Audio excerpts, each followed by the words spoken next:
कि चीन जो है हर हमेशा पाकिस्तान के साथ ही खड़ा दिखता है, क्योंकि जिस प्रकार से वो कहते हैं कि हिमालय से ऊंचा, समुंदर से गहरा और शहद से भी मीठी दोस्ती है, वो साफ झलकती है। तो हमें थोड़ा सतर्क रहना पड़ेगा, क्योंकि कई बार लगता है कि कहीं पाकिस्तान को चीन ही तो नहीं उकसा रहा भारत के बरखिलाफ। तो ये जो चीज़ें हैं देखनी पड़ेगी, क्योंकि चीन का भी इसमें कहीं ना कहीं अपना स्वार्थ है, क्योंकि चीन सोचता है कि जिस प्रकार से उसके ऊपर टैरिफ लग रहे हैं, हो सकता है वहाँ से जो उनका बाज़ार है वो कम होगा, और कहीं ना कहीं हिंदुस्तान को वो तरक्की नहीं करने देना है, और उसके लिए वो पाकिस्तान को इस्तेमाल करता है। और वो जानता है कि 1947 से भारत और पाकिस्तान के बीच जो संबंध है वो हमेशा खटास में ही पड़ते रहे हैं, और उसका वो फ़ायदा उठाना चाहता है। माहौल जो है देश में ज़रूर गरमाया हुआ है, बहुत ज़बरदस्त आक्रोश है पाकिस्तान के बरखिलाफ, और सब कोई जानता है कि ये जो आतंक है ये पाकिस्तान की ही ज़मीन से आता है, और पाकिस्तान की जो फ़ौज है वही इसका समर्थन करती है, और इसमें तो कोई शक नहीं है। तो ऐसे इसमें मुझे ज़रूर लगता है कि चीन पाकिस्तान के साथ ही खड़ा दिखेगा, और हम लोगों को थोड़ा सा इसके ऊपर ध्यान देना पड़ेगा, क्योंकि चीन भी जिस प्रकार से विस्तारवाद में लगा रहता है और पाकिस्तान जिस प्रकार से आतंकवाद करता रहता है, तो ये दोनों देशों के जो उनकी जो मानसिकता है वो भारत के बरखिलाफ है। चीन की अपनी जगह है, ज़रूर मुझे लगता है कहीं ना कहीं चीन जो समुंदर में है पाकिस्तान की मदद करने की कोशिश करेगा, क्योंकि पाकिस्तान समुद्र में कमज़ोर है, और यही एक कारण है कि चीन भी साउथ चाइना सी से लेकर के हम कहेंगे कि पूरा ही पर्शियन गल्फ तक जिस प्रकार से चीन के शिप सबमरीन घूमते रहते हैं, ज़रूर चीन पाकिस्तान का समर्थन करेगा। देखिए, पाकिस्तान ने के आर्मी चीफ ने टेंशन क्रिएट कर दिया है, हिंदू मुस्लिम डिवाइड के ऊपर टेंशन क्रिएट करके पहलगांव में उसने जो हादसा करवाया वो आपने देखा।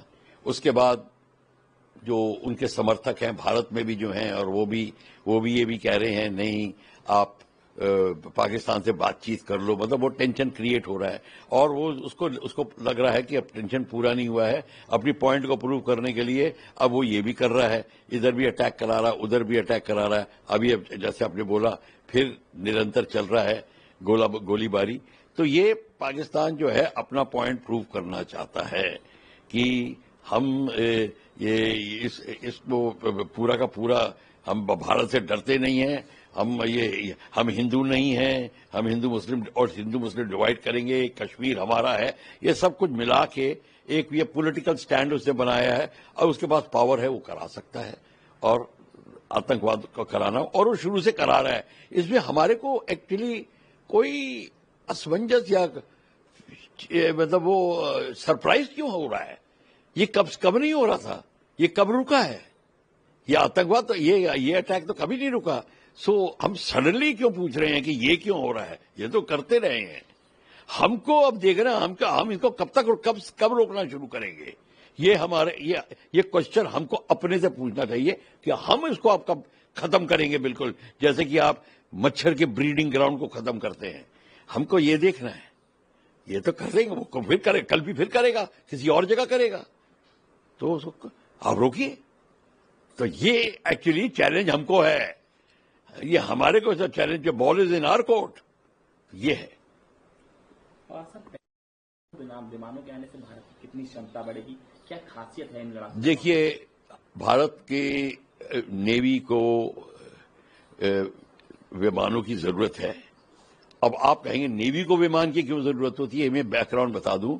लड़ाई के टाइम जिस नेवी के पास में फ्लीट एयर आर्म यानी विमान नहीं होते अपनी रक्षा करने के लिए, उस नेवी की हार मुकर्रर है, क्योंकि एयर पावर को कोई नहीं रोक सकता। एक और एयर पावर आपको डिस्ट्रॉय कर जाएगी, तो टारगेट को डिस्ट्रॉय करना एयर पावर का काम है। टारगेट को, वो बैटल जो है वो हार जाएगी, वो फ्लीट डूब जाएगी। अगर जितने भी मेजर नेवल एंगेजमेंट हुई हैं जहां एयर पावर ताकतवर हुई है दुश्मन की, आपकी हार हो गई है। तो ये हम सीख चुके थे सेकेंड वर्ल्ड वॉर का सबक। हमने एयर आर्म स्टार्ट किया, विक्रांत आया, हमारे पास सी हॉक्स वगैरह एलिजे पहले जहाज होते थे, अब धीरे धीरे बढ़ के जंप जेट्स आए, उसके बाद हमने मिग 29 लिए और अब रफाइल आ रहे हैं।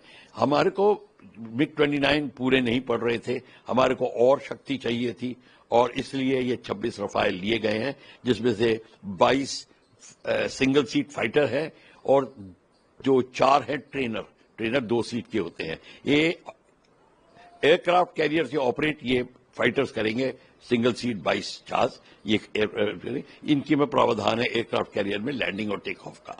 तो ये है, और ये बहुत इनकी मारक क्षमता रफाइल की रेंज, और खासकर अभी जो आएगा इसके ऊपर ब्रह्मोस मिसाइल भी लगाई जाएगी, जैसे मिग 29 के ऊपर लगाई जा रही है, और सारे एयर टू एयर मिसाइल इसके ऊपर, और एयर टू एयर मिसाइल बनाने का भी क्षमता फ्रांस हमें देगा, वेपन सिस्टम्स की, टारगेट एक्विजिशन की, टारगेट वेपन डिलीवरी की, ये सारी की सारी हम जॉइंट प्रोडक्शन करेंगे। देखिए, हम सोचते हैं कि रफाइल का भी जॉइंट वेंचर बनेगा, जॉइंट प्रोडक्शन होगी, और make in Bharat, make in India तहत ये भी डेवलप करेगा। और सबसे बड़ी चीज है, फ्रांस ने पहले बोल दिया था कि हम इंजन की टेक्नोलॉजी भी आपको देंगे और आपके साथ डेवलप करेंगे। तो मेरे ख्याल से अगर ये स्टेप हो जाते हैं तो ये गोल्डन स्टेप्स होंगे, एक मील का पत्थर होगा।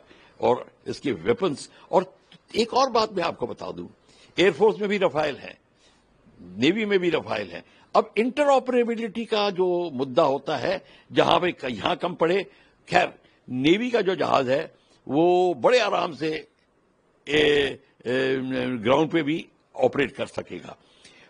जो ग्राउंड पे ऑपरेट करने वाला जहाज है उसमें, जैसे एयरफोर्स का, उसमें जब तक टेल हुक वगैरह नहीं लगेगा इत्यादि, वो अगर कईयों में तो होता है, अगर नहीं होगा तो उसमें एक एयरक्राफ्ट कैरियर में लैंडिंग की प्रावधान भी लगाने पड़ेंगे। बट आपको ये मतलब टेक्नोलॉजी भी वही है, पायलट्स भी होंगे, ग्राउंड टेक्नीशियंस भी कॉमन होंगे, तो एक किस्म से ये जो कॉमनैलिटी ऑफ इक्विपमेंट और मैन पावर है, ये एक हमारी शक्ति बन जाएगी। तो ये भी एक बहुत बड़ी बात है। पर एक और बात बता दूं, फ्रांस हमारा बहुत अच्छा पार्टनर रहा है। सबसे पहले जो हमने फाइटर एयरक्राफ्ट लिया था वेम्पायर के बाद में, वेम्पायर तो लड़ाई के टाइम में 48 में आ गया था, पर जो हमने मेन फाइटर जो लिए थे वो तूफानी थे, फ्रेंच, इसी कंपनी के, डसॉल के। उसके बाद हमने मिस्टियर लिए, जिन्होंने 65 की और 71 की लड़ाई में भाग लिया, इवन गोवा ऑपरेशन में भाग लिया।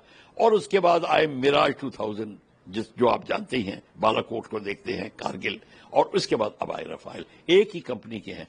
तो फ्रांस हमारे साथ बहुत सदियों, बहुत शतकों, डिकेड से रहा है, और अभी भी फ्रांस हमारे साथ में है।